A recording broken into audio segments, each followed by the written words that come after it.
Tumekuwa Uganda kuanzia jana kwenye kikao ambacho kimeitishwa na viongozi wa CAF, secretariat yao, na sisi wenye viti, lakini tulikuwa na mawaziri wetu wa michezo pamoja na viongozi wetu wa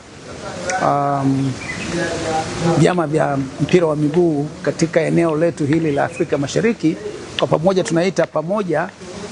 Ilikuwa ni jambo la busara kukutana kwa sababu ilikuwa ni vizuri tuangalie nini kilifanyika wakati wa mashindano yaliyopita ya CHAN, ili tuweze kujifunza yale ambayo tumefanya vizuri tuweze kuyadumisha, na yale ambayo yalikuwa na upungufu tuweze kuyarekebisha.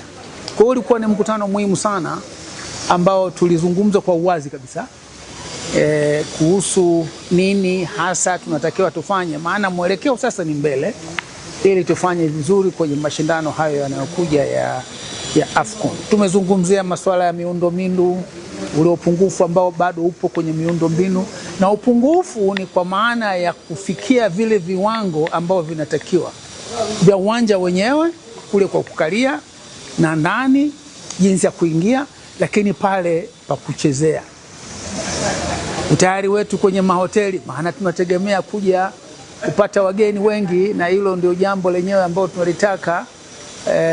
Usafiri, watu wetu kama watakuwa tayari kwa haya mashindano. Kwa hiyo ulikuwa ni mkutano mzuri sana sana sana, na mwishowe kwa maelezo mafupi tu tumekubaliana kwamba yale yote ambayo yanatakiwa tuyafanye kwenye nyanja zote za mashindano yafanyike, na kwamba tunataka tutimize vile viwango vya dunia.